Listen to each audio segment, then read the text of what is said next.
आज डीजीएमओ की मीटिंग होनी थी, यानी कि पाकिस्तान और इंडिया के जो ऑपरेशनल हेड्स हैं उनकी आज मीटिंग होनी थी और ये तीसरा इजलास आज होना था जिसमें ये बात का फैसला होना था कि 18 तारीख तक जो जंग बंदी हुई है उसे आगे बढ़ना है या नहीं बढ़ना है। उसके बाद पूरे सोशल मीडिया पर ये अफवाहें गर्दिश करती रही कि अब तो थोड़ी देर बाद या अब से कुछ देर के बाद क्या इंडिया सिंदूर 2 का आगाज कर रहा है, और उसकी बहुत 4 बड़ी वजूहात थी। सबसे पहली बड़ी वजह यह कि डीजीएमओ की मीटिंग्स नहीं हुई, 18 तारीख तक डेडलाइन, 18 तारीख तक सीज फायर का अनाउंसमेंट हुआ था और आज 18 तारीख हो चुकी, यानी 19 तारीख शुरू हो चुकी, तो क्या सीज फायर खत्म हो गया?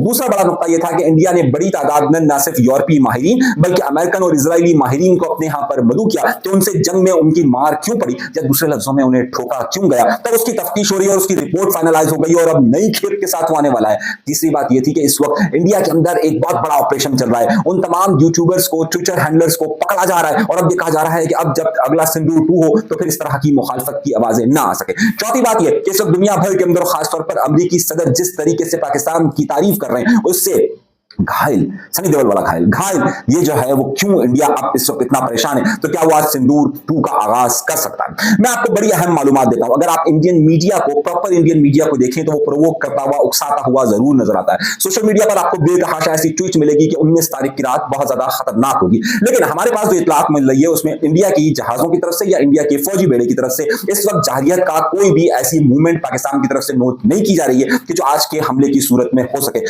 इन तमाम बातों के अलावा यह बात बहुत ज्यादा जरूरी है कि इस तरह का हमले का इम्कान इस वक्त फिलहाल आज फौरी तौर पर मौजूद नहीं है, लेकिन खबर इससे बढ़कर है। लेकिन पाकिस्तान ने आज हर तौर पर तैयार है। पाकिस्तान ने जब 10 मई को सीज फायर हुई है उसके बाद से लेकर अब तक पाकिस्तान के फौजी जवान और पाकिस्तान की एयरफोर्स किसी रात भी सोई नहीं है, बल्कि हर लम्हे की मॉनिटरिंग की जा रही है। इंडिया की तरफ से होने वाली कोई भी जहरियत का भरपूर जवाब देने के लिए पाकिस्तान की फिजाइया, पाकिस्तान की नेवी और पाकिस्तान की बर्री फौज हर वक्त तैयार है। हमने अपने जराये से मालूमात हासिल करने की कोशिश की तो हमें यह पता चला कि भाई हम हर वक्त के लिए अलर्ट हैं और हम इंडिया पर बिल्कुल भी ट्रस्ट नहीं करते हैं। ये वो सूरत हाल है कि जो आपके सामने रखना जरूरी थी। तो इंडिया के अंदर एक ऑपरेशन किया जा रहा है जहां पर उन्होंने कल ज्योति मल्होत्रा को गिरफ्तार किया था और हमने आपके पास वो पूरी खबर रखी थी। वहीं पर आज एक मुसलमान प्रोफेसर को गिरफ्तार किया गया। उसका जुर्म क्या था, या वाकई में वो मुजरिम था या नहीं था, लेकिन इसे मैं बाद में आपको बताता हूं। पहले एक अहम बात, आज कराची शहर में 18 तारीख को आधी से ज्यादा वफाकी काबीना यहां पर मौजूद थी। वफाकी काबीना में मनसूबाबंदी के वजीर अहसन इकबाल, राना सनाउल्लाह और तो और छोड़िए जनाबे वाला,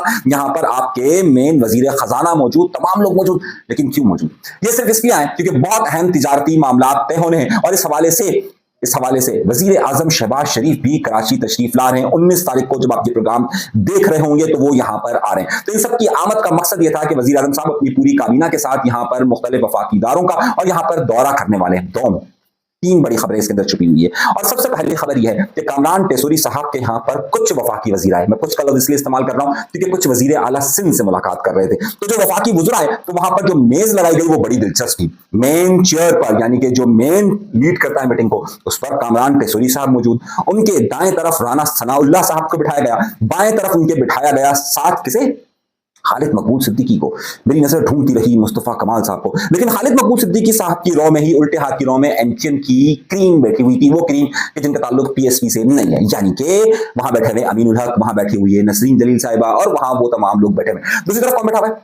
दाएं तरफ राना सनाउल्लाह वली रॉ के अंदर, वहां पर बैठे हुए हैं अहसन इकबाल, वहां पर बैठे हुए हैं निहाल हाशमी। अच्छा, निहाल हाशमी यहां पर आए लेकिन बशीर मेमन नहीं आए। बशीर मेमन सिंध के सरदार रहे, लेकिन जब से इलेक्शन खत्म हो गए उसके बाद जाहिर उनकी वो हैसियत और वक्त में रही नहीं है। तो यहाँ पर 2 लोग गायब थे, एक पीएसपी का फैक्टर गायब था और दूसरा फैक्टर गायब था मुस्लिम लीग नून की मरकजी क़यादत का। मगर दूसरी तरफ जाके देखिए, इससे भी तगड़ा वफ्द जाकर मिला वजीर आला सिंध के साथ, और वजीर आला सिंध से इनकी बड़ी ही बहुत सारे मामला पर गुफ्तगू हुई, जिस पर बजट के मामला भी हुए और यहाँ पर भी निहाल हाशमी साहब मौजूद थे। तो दरअसल निहाल हाशमी एक बड़े फैक्टर के तौर पर इन सब जगहों पर मौजूद रहे। दूसरी तरफ एमकेएम की तरफ से पीएसपी का फैक्टर गायब रहा। अभी इसमें खबर बाकी है, लेकिन पिछली खबर दोबारा दोहरा देते ना।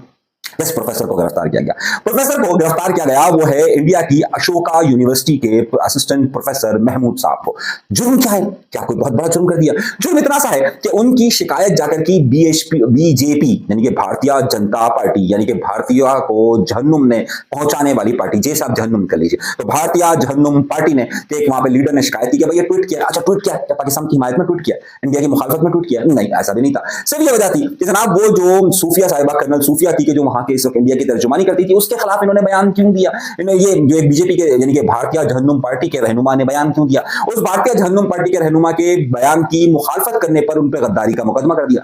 तो पहले तो अब इंडिया के अंदर गद्दारी के सर्टिफिकेट जहां सिखों को बट रहे हैं वहां मुसलमानों को भी बट रहे हैं। लेकिन आप देखिए जितनी भी गिरफ्तारियां हुई मुसलमान आपको नहीं, हिंदू नहीं मिलेंगे। जिन जिनको भी गिरफ्तार किया जा रहा है या तो सिख या मुसलमान, या तो सिख या मुसलमान, सिख या मुसलमान, इसलिए क्योंकि ये उनकी नफरत बता रही है, ये उनकी मुसलमानों और सिखों के साथ नफरत और अपनी हार को छुपाने के लिए इस तरह के इल्जाम आयद करके गिरफ्तार किया जा रहा है। अवैसी जो कि भारतीय जहन्नुम पार्टी का तर्जुमान बने हुए थे, अवैसी देखे था ना आपने अवैसी को, वो भी अब कहने लगे कि मुसलमानों के खिलाफ क्यों हो रहा है। हम तो पहले से कह रहे थे कि मुसलमानों के खिलाफ क्या, वो किसी ने कहा था ना, क्योंकि मेरा ख्याल है शायद कायदा से मोहम्मद अली जिन्ना का किसी का कॉल था ना कि इंडिया के मुसलमानों को अपनी हुब्बुल वतनी साबित करने के लिए जो हमारे साथ नहीं आ रहे उनको 500 साल लग जाएंगे, तो 500 साल तो उनको लगेंगे। लेकिन वहां पर मुसलमानों के खिलाफ इस तरह का मामला शुरू हो गया। एक आखिरी खबर जो रह गई थी वो रही इमरान खान के हवाले से। क्या इमरान खान को 9 या 10 तारीख को या 7 या 8 मई के दरमियान कोई इमरान खान से जेल में मुलाकात हुई जिसमें उनसे कहा गया कि उनके साथ ताउन किया जाए, और फिर उन्होंने जो है वो ताउन किया और उसके बाद ट्विटर खोला और अब इमरान खान को आगे रिलीफ दिया जा रहा है। झूठी खबर है।